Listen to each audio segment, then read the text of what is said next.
Hello and welcome to Smaulgld. In case you missed it, top gold, silver, and cryptocurrency stories for the week ended March 11th, 2018. Silver doesn't make the first cut as a strategic metal. The United States Department of the Interior released a draft of 35 strategic metals, and silver wasn't on it. We're going to take a look at that list a little later on. The yuan-denominated oil contract has been announced as, I think it's going to start on March 26th. However, it was also released that that contract will begin trading only on a part-time basis, limited hours, and limited days of the week.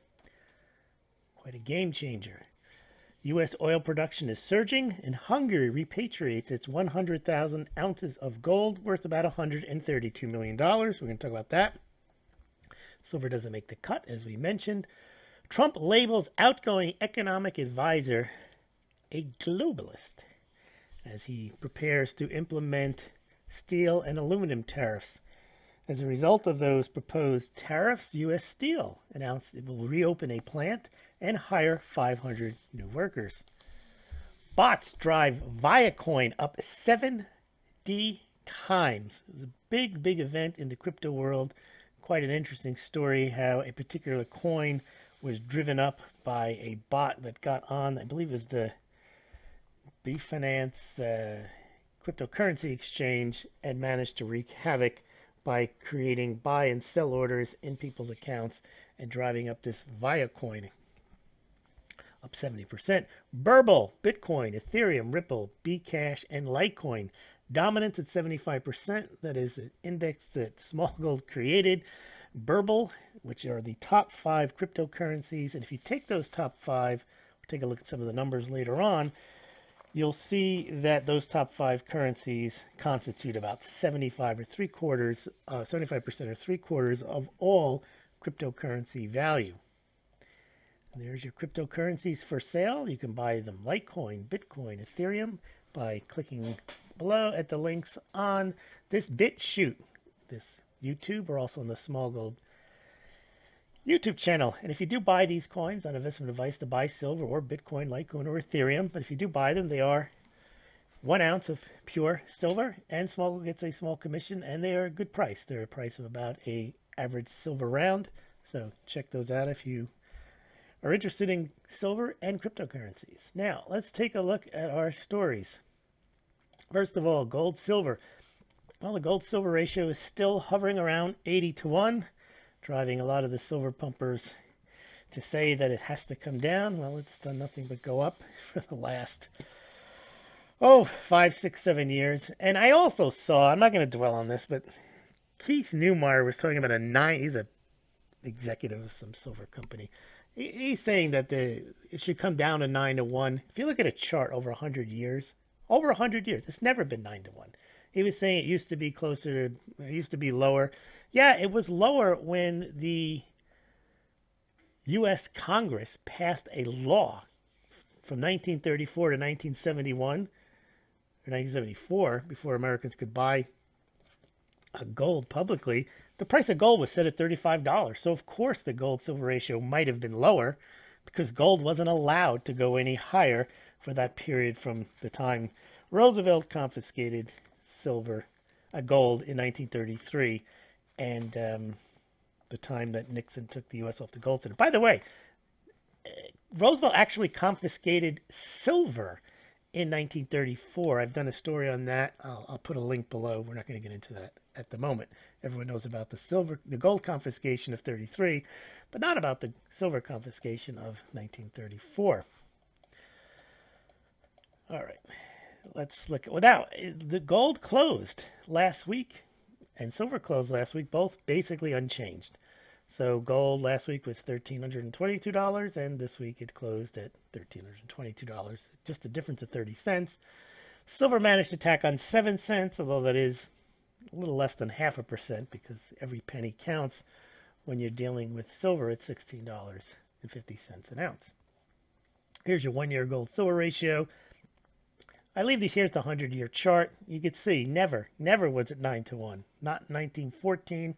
And here's that period of time from 1933 on. Now, it did go higher here in the 40s. It the gold-silver ratio did come down during that period of time in the late 60s, early 70s. Well, that's because the price of gold really should have been going higher, but it wasn't allowed to, not only because of the number set by law, by the Gold Act of 1934, but also because of the London gold pool. So gold was clearly being suppressed, and silver they were less concerned about. And you could see, even when you had the very low periods of the gold-silver ratio, even when the Hunt brothers bought up every last ounce they could or tried to, never really got below 15, 16 to 1. And even when silver went ballistic in 2011, it got down to about 32 to 1. So 9 to 1, bit of a stretch, and they base it on relative rarity, and relative rarity is not the sole determinant of price. No point in getting into that again. It's just that it is highly unlikely and very unreasonable just to suggest, based on anything, history or relative rarity, to say that it's going to 9 to 1. You'll see. All right, let's get into the stories of the week. Now, we did Moronica already. That's out. You can check that out on BitChute and YouTube. Some good funny stories there. Moronica, for those of you who don't know, is Smaulgld's Moronic for the week. We go through the top stories that make you cringe or just say, that's moronic. Now, we had a lot of talk about the Second Amendment after this gun, this whole issue about the NRA and why it has to be stopped because it causes school shootings. I don't know the logic in that. And then they're trying to say that the Second Amendment is outdated. It was only there because at the time, the founding fathers and the people living in the country, most of them were hunters, which is complete nonsense because a lot of them were farmers and they were hunters and they were fishermen.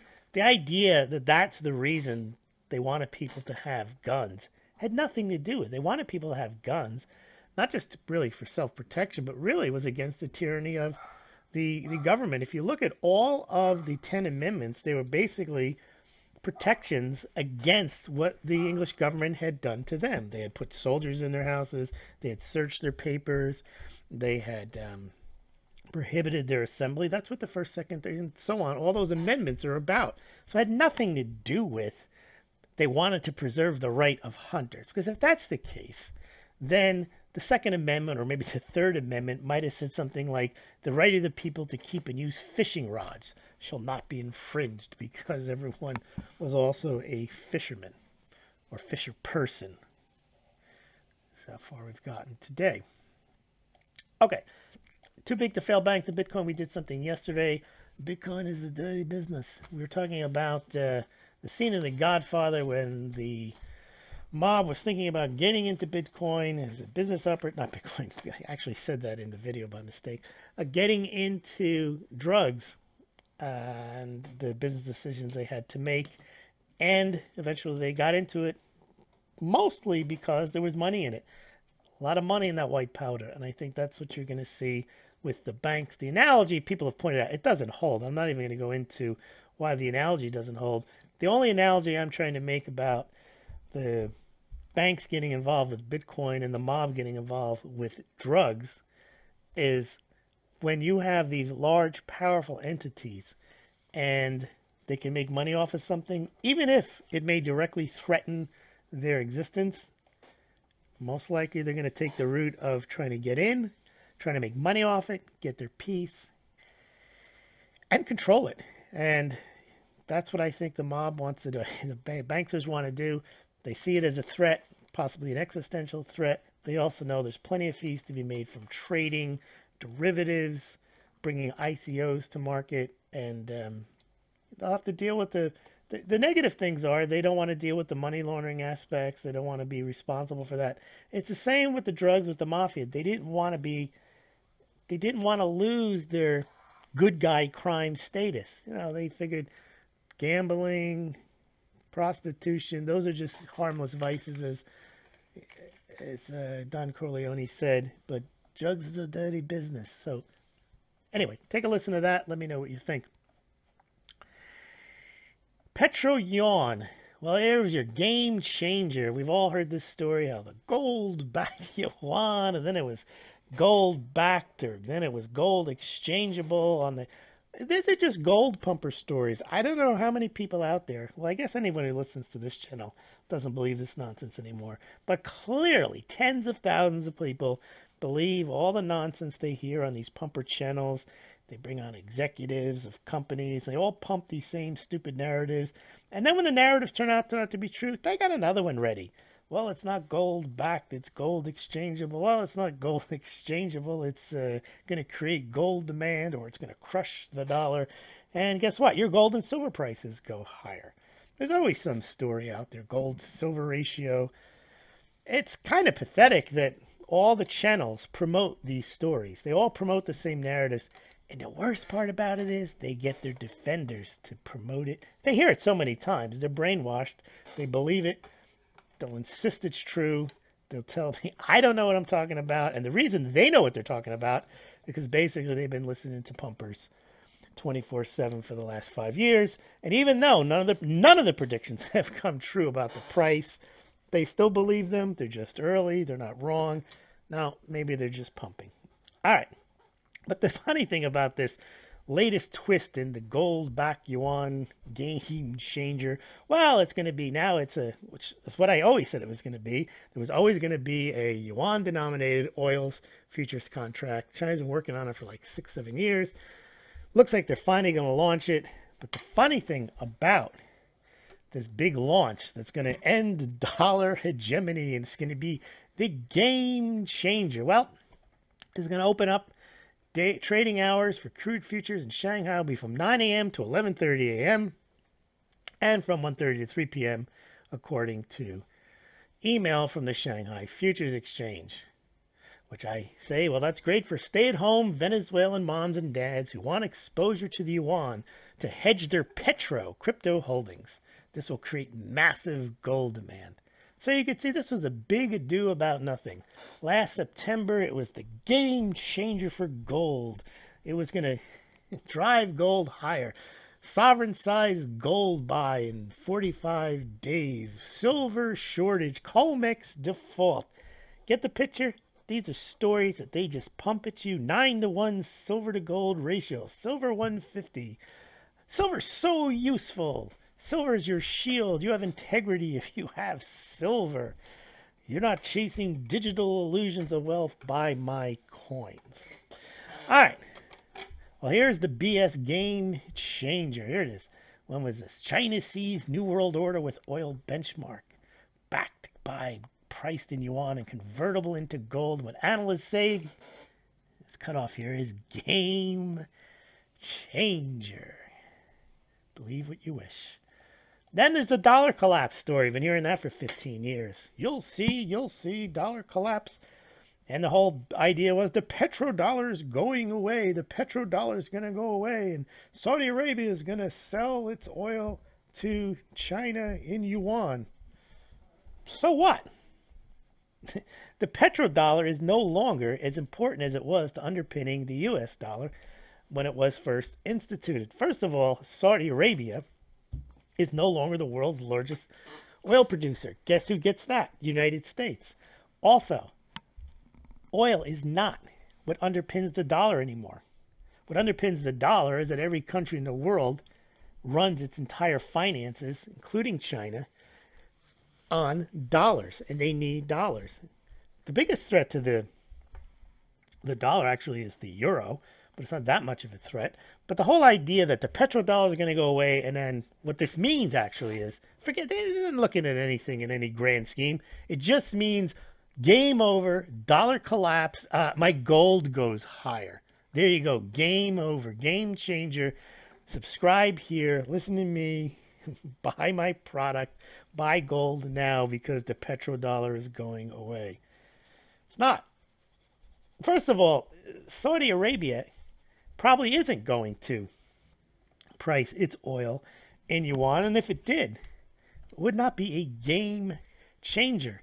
The United States, remember, sells a lot of oil and a lot of natural gas to China. So if the United States, and to the rest of the world, so if the idea is that the country that sells the most oil and natural resources gets to control what currency it's going to be in, well, then the United States has got to, already can back its own dollar with its oil and its natural gas. And I'm saying that's not even the main reason that countries hold dollars in the first place, so they can buy oil. That was the rationale in 1974, 1975. And this is just Donald Trump commenting on a story that you can't see it here, that basically, and this is why I've been saying, if you want to talk about a petrodollar going away, well, boom, U.S. said to be the world's largest oil producer. So if the idea is you have to have the dollar backed by Saudi oil, well, if it goes away, Saudi Arabia is not going to be as important if the United States is being a large oil producer and is quickly catching up to Saudi Arabia on being a massive oil exporter. So I've been saying the new petrodollar backed by U.S. oil. And there is Uncle Sam, not Uncle Sam, that's Ben Franklin slurping from the petroleum bin. All right, rifle lost. Well, here's an interesting thing about the Dick's Sporting Goods, Walmart, and all these other companies deciding they don't want to sell guns to 18-year-olds. Okay, that's their right, I suppose, but really it isn't, because there's age discrimination. Just like you can't decide, I'm not serving Italians or I'm not serving Mexicans. You really can't do that under current statutes and constitutional law. You could say, well, I'm a private company, I can do what I want. No, you can't. So 18-year-olds are suing, or 20-year-old is suing. He's saying, why do I need to be 21? His argument is going to be that he can be drafted, he can vote, he's got all the rights. Why does he have to be 21 in order to have his Second Amendment rights?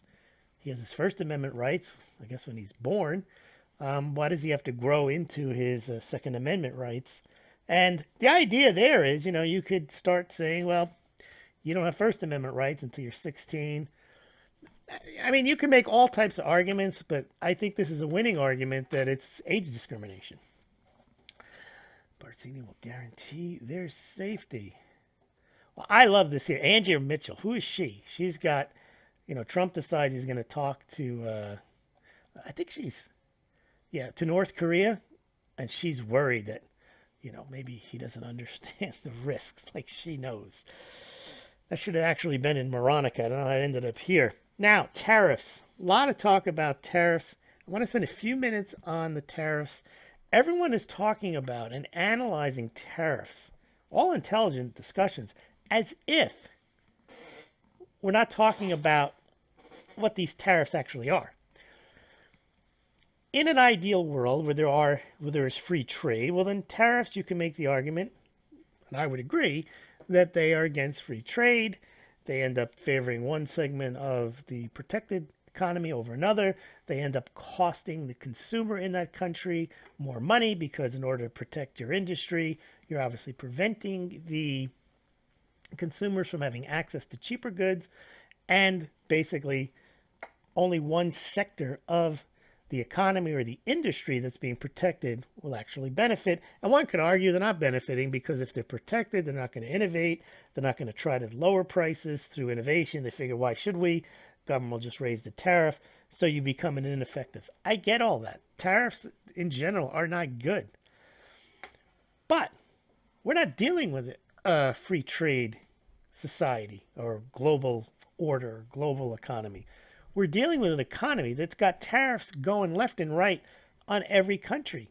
So when you have tariffs on your products and you don't have tariffs on the ones coming in, well, there's an imbalance there.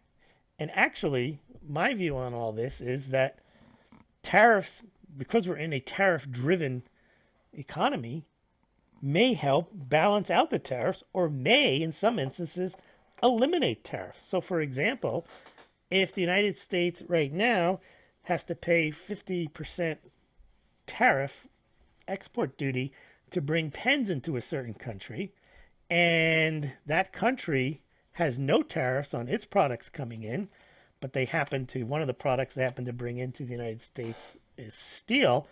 Well, now if the United States says a 25% tariff, buddy, well, maybe what might happen is the United States will lift its 25% tariff if that country on steel, if that country lifts its 50% tariff on the pens. So that's how I look at this. I don't look at it as if Trump is saying we need to have tariffs across the board. I think what he's trying to say is, look, two reasons we have tariffs. One, you have them on us. And two, knowing that he's not going to get everything he wants, and knowing that tariffs are a way of life and that countries all around the world subsidize their industries, he's basically saying, well, we'll subsidize ours. And for national security reasons, I'd like to subsidize the steel industry. And I think that's a fact. You don't want to have to say, I want to, it's bad enough that if the United States wanted to have a war with, say, China, they have to ask China to lend us money so that we can bomb them, right? So would it make sense to say, okay, well, thanks for the money, but we need to buy steel with the money you lent us. Could you also sell us some steel? So I'm not against these tariffs in the sense that I'm looking at it as a strategic tariff rather than a something that is a policy. Now, there used to be a case when the United States was the most powerful country on earth, had a trade surplus. We used to actually finance our government on tariffs. And then it was a matter of how big should the tariff be? And of course, if you're a big business, you say, well, let's just put the biggest tariffs we can to protect our industries. But we're not in that situation. The United States is not funding its government by tariffs, has a massive trade deficit, a massive budget deficit. So in today's world, the tariffs actually, to me, make sense. A lot of people disagree, but I think I agree with the people who disagree with me. I'm not saying tariffs are good. I'm saying that as a strategic position, the tariffs make sense. Here's Canada. They're unacceptable. Now, what did happen with Canada and Mexico, and again, he's doing it strategically. If he really wanted just to protect the steel industry and promote the steel industry, he would have slapped 25% on all steel, whether it came from Mexico or Canada. But what he's saying right now is Canada and Mexico have a chance to renegotiate a lot of the deals, a lot of the stuff in NAFTA. When people say free trade agreement, it's not free trade if it's set, and it's set by treaty, and then you can't change it. So I actually view these tariffs as being in favor of free trade because they convince people to countries to come to new arrangements. And that's what free trade is freedom of contract, not set and forget and say, okay, this is from now on, we have an export duty, you don't have one, or we have one and you don't have one. I think it's enough on the... Well, here's where Gary Cohn announced his resignation. Now, he was against the tariffs. Interestingly enough, that's when he resigned, but Donald Trump, during a televised cabinet meeting, said that he still likes Gary, even though he is a globalist. Now, it's funny here, the New York Times thought they had a scoop because he was denounced in a private conversation as a globalist. Well, the next day he was in the cabinet meeting, televised, outwardly called him a globalist. Now, Kyle Bass takes a view, he has similar views to me on some things. He also believes that China is a tremendous debt-based Ponzi scheme. Although he's been saying it's going to collapse. He thought it would collapse in 15, 16, 17. He may ultimately be proven correct. But he's saying here, taxes are simply about national security. And I think, in this case, I think they're not just about national security. I think they serve dual purposes. They also serve as a bargaining position. And here's Trump saying we're going to get jobs back. And we did. We got an idle plant brought back, bringing 500 jobs due to Trump tariffs. Now, your con to that is, well, now things are going to be more expensive. Everyone's going to pay for it. And so you got 500 jobs, big deal. That's the counter argument to that. But to those 500 people, that is important. And, you know, you may pay a little more for your beer because it might cost a penny or two extra now to produce the can for your beer. But, you know, economies, if they're not totally controlled, well, that may make switching costs to bottles. And people would just get around the tariff and reduce the amount for steel. If that 1 or 2% became a problem, you just start swigging out of bottles. And then if they got more expensive, well, instead of having 6-ounce, 8-ounce bottles, you start swigging out of a 32-ounce 8-ball. Okay. So you can see an economy, even where there's government intervention, can still get around the intervention. Where you can't get around it is when the entire economy is controlled and planned, as you have in China. And there's a U.S. Steel to reopen idle plant, and so on. All these stocks here. This is you can go through them. I actually tweeted live when Trump was talking about tariffs. He was citing President McKinley, talking about a country must have an independent manufacturing base, which I suppose is true, because what free market people assume, almost as much as their left-wing open borders people, is that everything just operates in this borderless world. Well, doesn't, because if you have countries, there are certain things that countries need, and they can't count on free trade to provide them. Use the example I gave you about China. If the United States wants to go to war with China, and China happens to make the steel, subsidize, and at the best price, well, you're not going to be able to buy any from them because you're a country and you're opposed to them. So countries do have to have, if you're going to have countries, then you are going to have interventions. It's unavoidable. All right, enough on tariffs here. Well, let's move on to our next story. China's vision of peace and harmony through trade and sound money and gold. There's still that crew out there that just love China because they think somehow it's going to protect or help their gold investment. China is set to lower bank capital requirements. Here's this guy trying to, I don't know if this he's saying it, but China reassures that its fiscal policy is still expansionary despite deficit cut. I don't know how it can be. The way China produces its GDP is by printing money, borrowing money, lending money for projects that are non-economic. And if you stop doing that, I don't see how they grow their economy. And the economy is starting to slow down. What's this one here? Superior Chinese business practices. I see people say, oh, I'm going to teach my kid Mandarin. Well, I hope they learn how to say bankruptcy in Mandarin. Chinese giant. Yeah, this is that insurance company. Chinese state-run insurance company. To axe 100,000 jobs, a quarter of its workforce. Now, why do they have to do that? Could they be that mismanaged? No. Well, yes. But a normal company without government backing or interference would never, ever, ever expand that fast that they'd have to fire 100,000 people or a quarter of their workforce unless there was some economic calamity externally. No, this is their own problem. They were just given money by the government. They went out and bought whatever they could, and they borrowed money on it, so they have to pay it back. And, oh, they can't pay it back, so now we have to sell assets. This is what happens when you have government intervention. I don't know why anybody would brag about what China's doing. It's a Ponzi scheme, pure and simple. Now, what's this? Robert Mugabe reaches South Africa. Oh, yes, the Zimbabwe was the country, everybody knows about it, that had I think it was the Zimbabwe dollars, and they were, you can still buy them. They're $1 trillion notes and so on from printing. Well, South Africa, this was I guess what happened is it's gone. I think his tweet is gone here.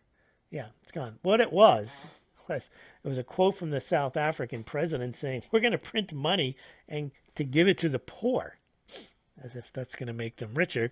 In other words, they don't have to do anything. They don't have to produce anything.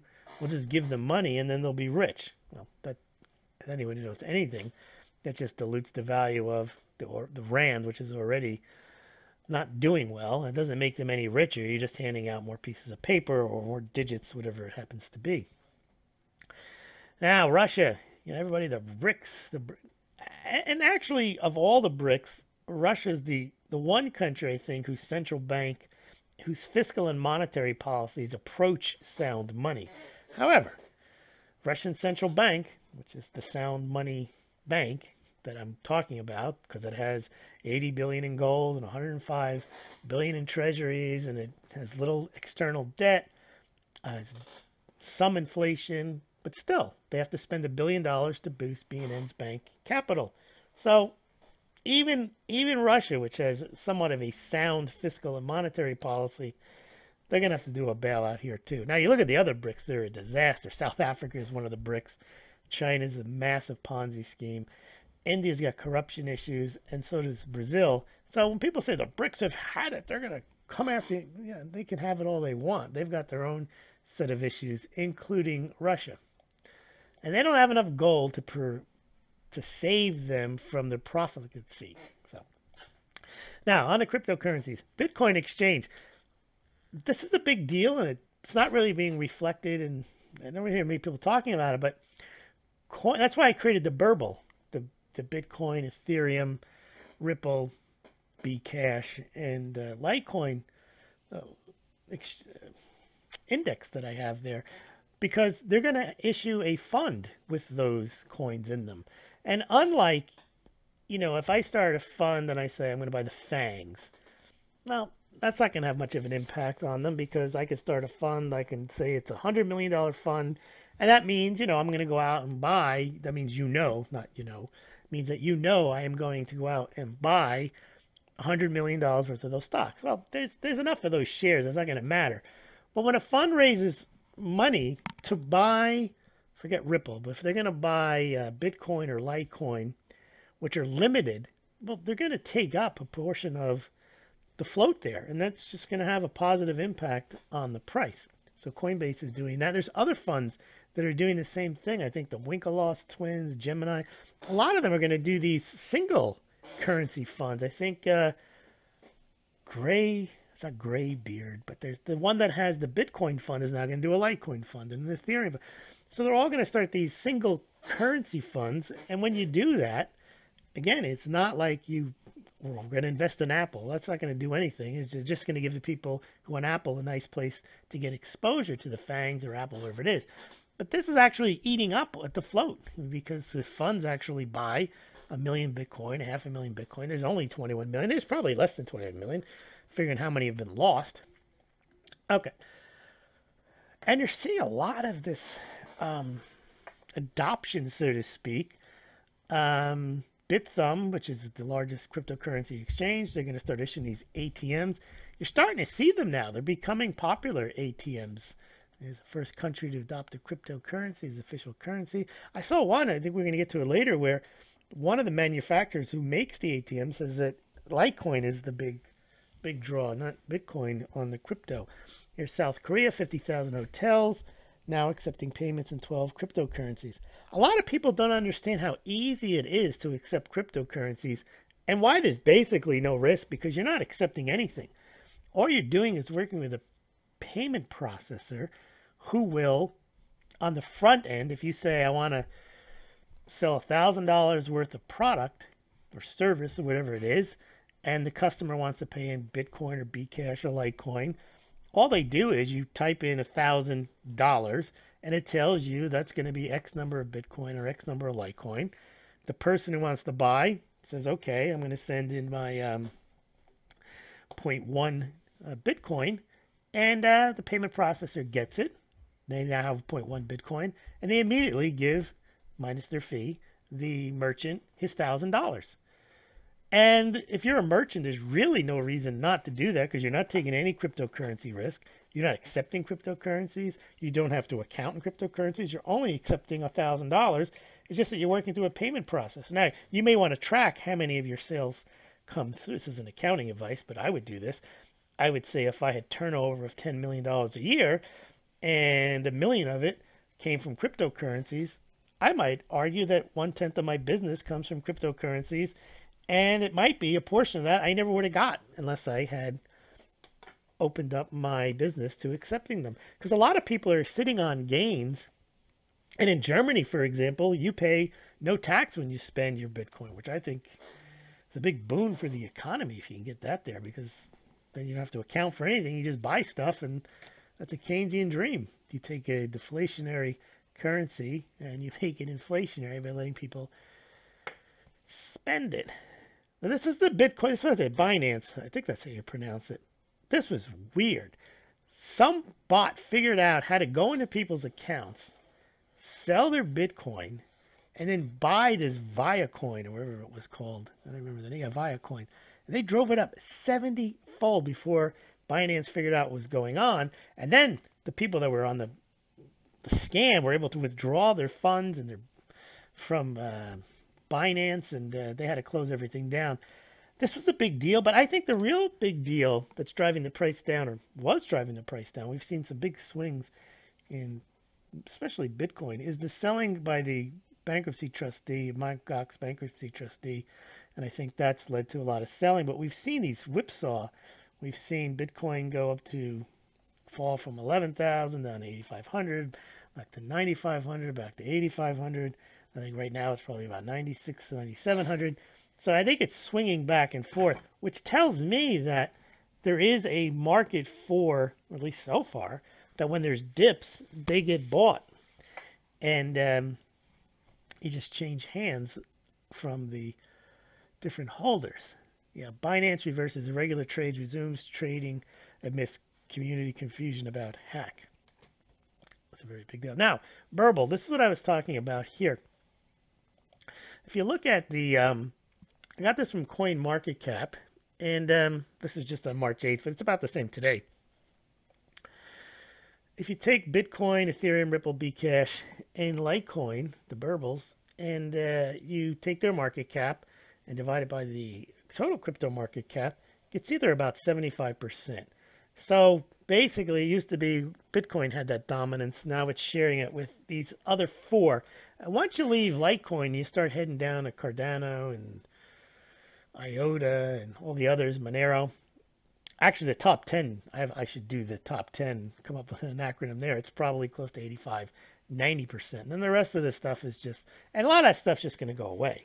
A lot of those are ICOs that were pumped, and they have no business model. They have a white paper, and they'll go away. And when even if they have a business model, the SEC will shut them down because they're selling securities. Yeah, this is Grayscale. So Grayscale has that Bitcoin trust. And now they're going to add 4 new cryptocurrency trusts, and that's going to include, I believe they are the part of the Burbles. I think it's going to be Ethereum, Ripple, I know those Litecoin, and probably Bcash. Bitcoin news. So you're seeing these kiosks at restaurants for food orders and now taking crypto payments. So there is, I say in 5 years, it'll be very common. You won't ask, do you take Bitcoin? I think they'll just be, or Litecoin, whatever it is.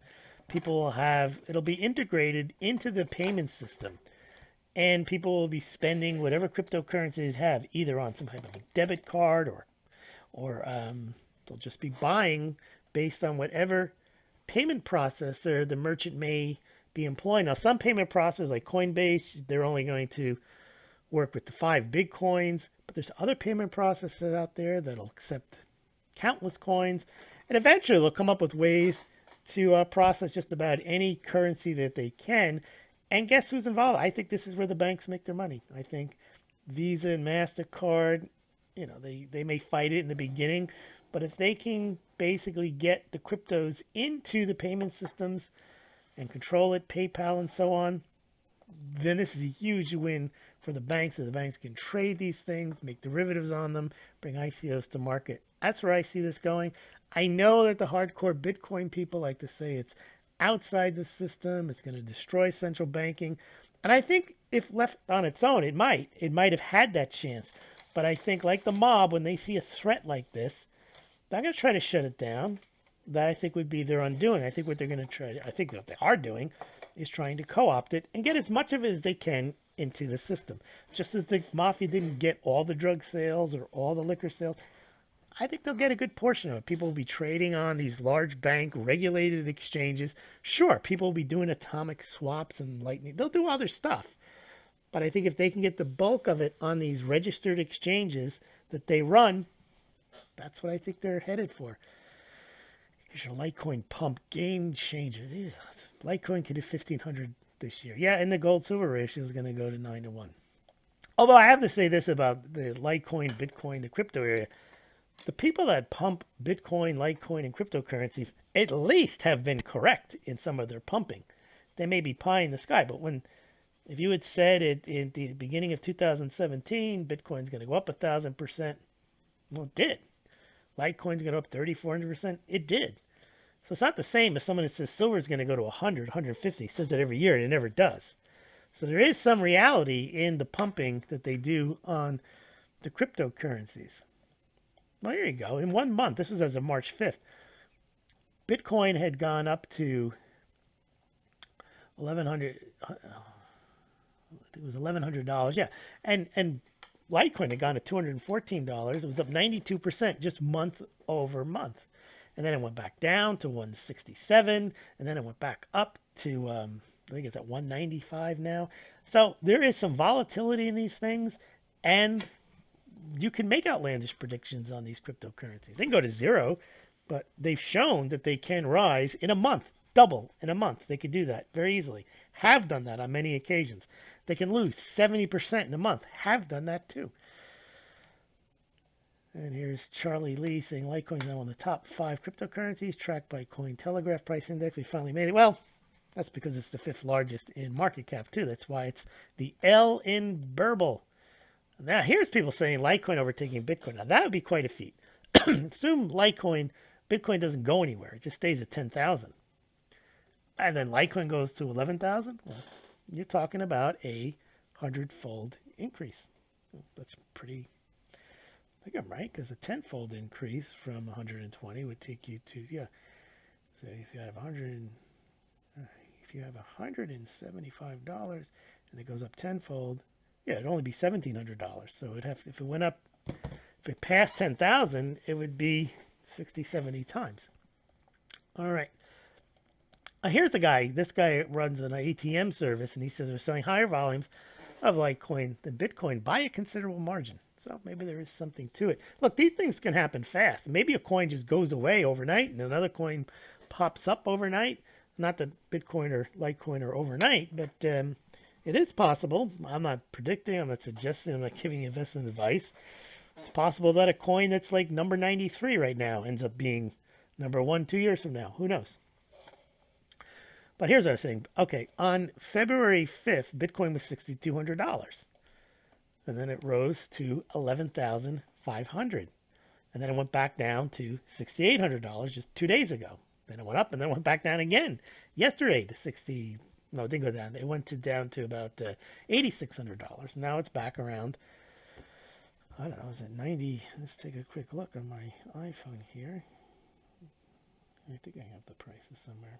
No. Anyway, it's not there. There it is, $9,600. So these things go up, they go down. You never know what's going to happen with them. This guy, Rogoff, says $100 is where the price is going to go rather than $100,000. And he says by the end of the decade.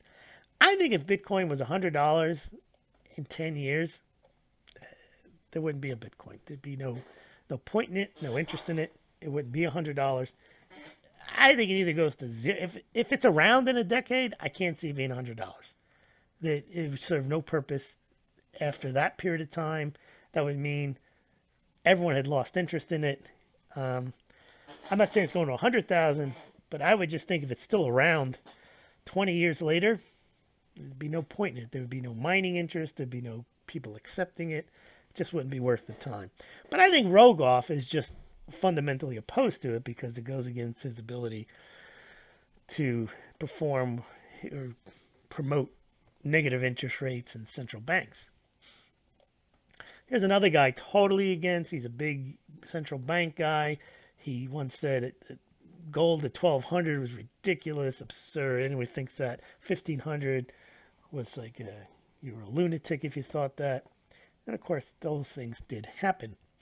And he's an establishment guy. It's one of the most overhyped technologies ever. Well, what does he know? He's overhyped. I mean, what is so spectacular about what he says?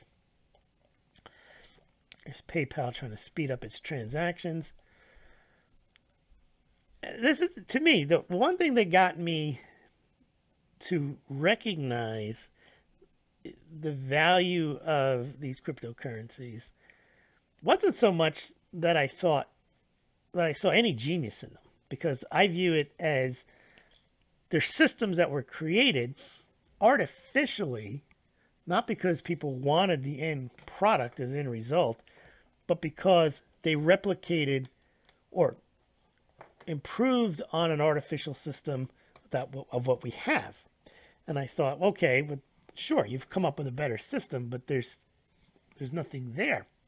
But what really got me to not take a shine to cryptocurrencies was the fact that because they created a system, the key to me was that it was decentralized. And when I say decentralized, I mean no one owns it. And it relies on all the different parties doing what they do, the miners, the purchasers, and no one can boot you from the system. There's no one person who can say, or one company that can say, we're taking your wallet away, we're taking your privileges away, we're not letting you do this. And that to me is the most valuable thing of a decentralized cryptocurrency. Now, you can have, they get more centralized when you have centralized mining pools and so on. But the concept that anyone, anywhere, at any time can access a system. Now again, put aside whether these things have value in the first place, that is a major value. But what really made me say is not only is that is valuable, but because I never saw any value, I just said, well, so what? You can get onto a system, but you can't get any money out of it. Well, BS, you can't. Because I may not think, or someone else may not think, that there's any value in the string of digits that you happen to have on your computer. But someone does, and a lot of people will pay you for it. So that is real value. If enough people will, through consensus, say, or through market, say that Bitcoin is worth $11,000, well, then it is. And if you can have those $11,000 or access to that value, and no one can take it away from you other than a hacker, no one can say you're not allowed to have it, that's a big deal. I think that actually is revolutionary. I think that's the biggest selling point to Bitcoin, not the cryptology, not the anything else. I think that's the biggest deal for me. That because they could take your rupee away from you and just say, you know what, those rupees aren't worth anything, and we say so, done, finished.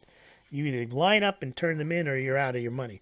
Or a credit card company just saying you can't have our credit card anymore, or a bank saying you can't have your account here anymore, or the government just going in and taking your money out of your account. Civil forfeiture. Can't do that with a decentralized currency. That's, to me, the biggest value of it.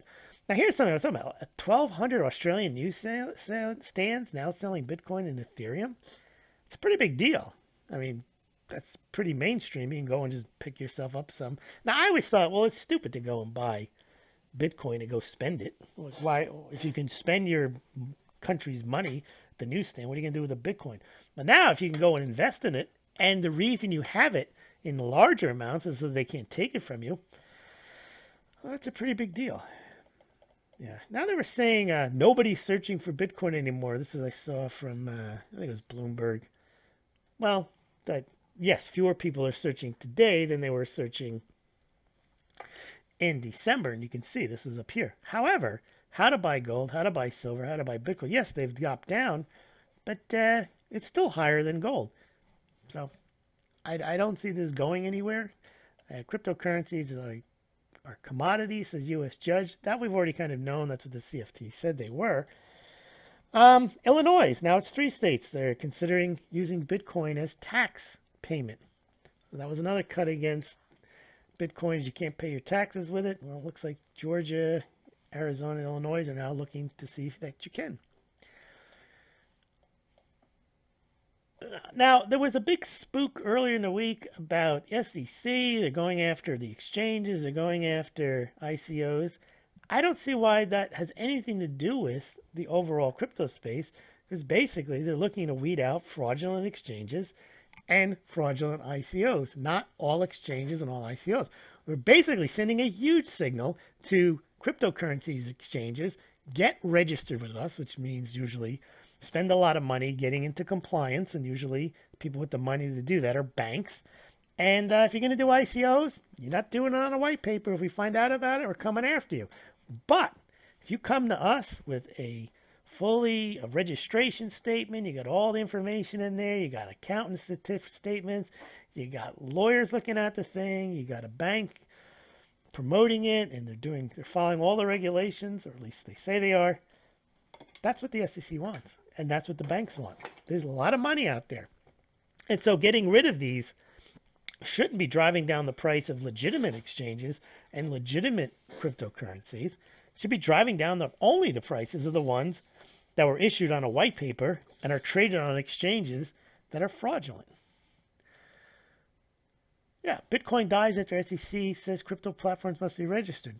I don't know why that's a bad thing. It's a bad thing if you're not registered and you can't get registered, you have no intention of getting registered.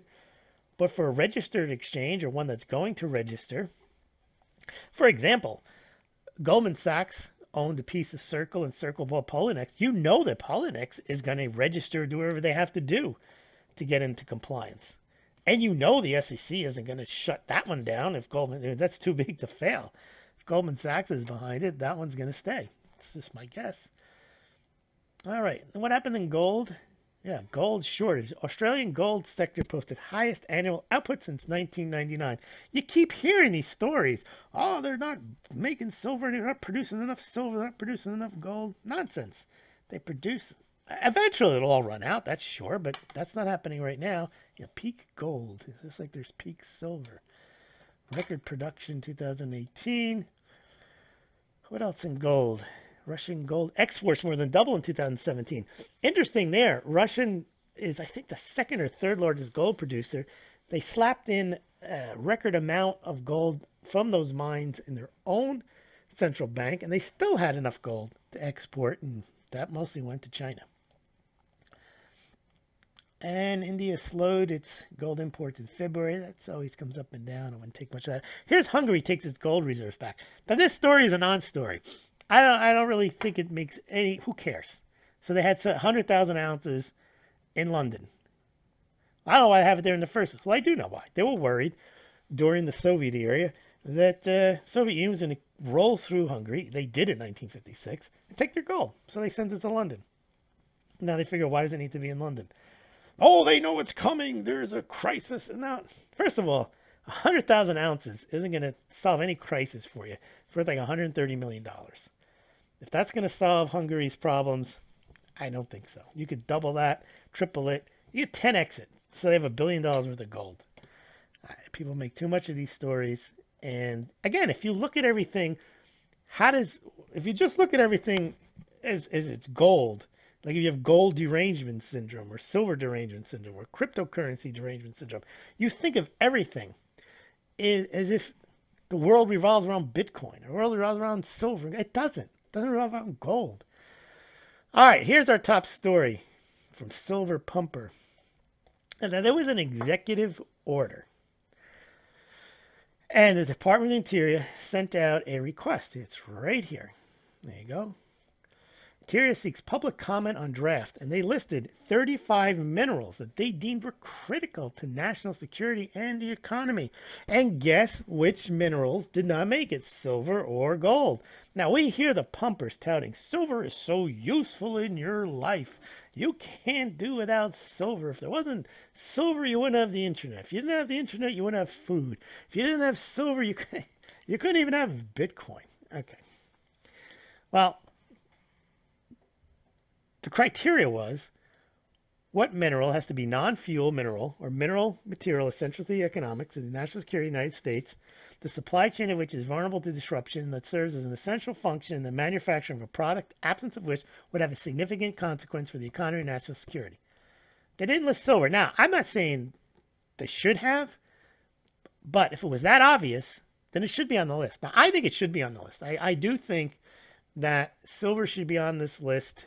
And but then so should copper. And they're probably, if you're looking at the list here, now they have platinum on here. I think what they've done is they've listed the ones that are more rare, although tin is on the list. So they really don't see silver as essential. Now, I would have nickel on here too, and they don't. So again, this is a draft list, and I would expect that silver, nickel, and copper make it to the list, but so far they haven't. Anyway, if you want to lobby for, this is public comment period, if you want to say, look, hey, silver is important, it's important that you put it on this list and you publicize it so that my price of my silver goes up, you can, there you go. I think you might want to contact this guy, Ryan Nichols. Or, yeah, you can submit your written comments online here. So regulations.gov and enter in DO 2018-001 in the search bar, click search. Anyway, or you can mail in your request to include silver on the critical minerals list if you think it's so is deemed necessary. All right, well, here's a gold pumper. Here, Byron King, editor of Jim Rickards' Gold Speculator. Imminent collapse of U.S. dollar and other major currencies will push gold to 10,000.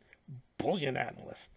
Well, subscriptions must be down because I don't see any imminent collapse. But I thought January 1st was when the SDR, it was a letter to Trump, I think Jim Rickards sent, was supposed to be implemented by the IMF. Didn't happen. And there's your 35 critical elements, of which silver has not yet been included. Now, here's my point about copper. Copper is so valuable. We can't live without copper. The gold-copper ratio must come down. Copper shortage, copper bullet, copper shield. Copper is rarer than gold. Well, it's not. Buy a house with a roll of copper pennies in 2 years. Well, there was a story of why investors turn to copper as inflation. Point is, copper doesn't have a lobby. It doesn't have copper doctors. It doesn't have copper bullet, copper shield. It doesn't have a copper executive that goes on all the YouTube channels telling you how copper is money. It's still money. It's in the nickel. It used to be in the penny. You know, you can believe anything if you want to look at the world through the lens of copper, and you just go and there just isn't a copper community the way there is a silver one. You can't have the internet without copper. That's true too. Wishbot says copper $200 a pound. Copper manipulation to end when China stands for delivery on COMEX, and then COMEX is going to default, and then it's game over, and copper is going to go to $700 a pound. Copper's intrinsic value, it's useful, it's versatile. You can see now, if you just look at that, and next time you listen to some of this silver nonsense, just substitute copper. Substitute tin, zinc, aluminum, anything. And oh, it's money. Yeah, okay. Go spend it. And by the way, copper is more money today than silver is. It, as I mentioned, it's 75% of the U.S. nickel and a lot of other coins. Penny, unfortunately, is not. Well, you could say then, tin or whatever. Zinc. Zinc is money. It's in the penny. I think that about does it. Thank everybody for listening. And if you'd like to donate to Smaulgld, I know you would. And some people do. And I really appreciate that. So please consider that. You can donate by Bitcoin, Litecoin, via PayPal, or becoming a Smaulgld patron. Thank you very much.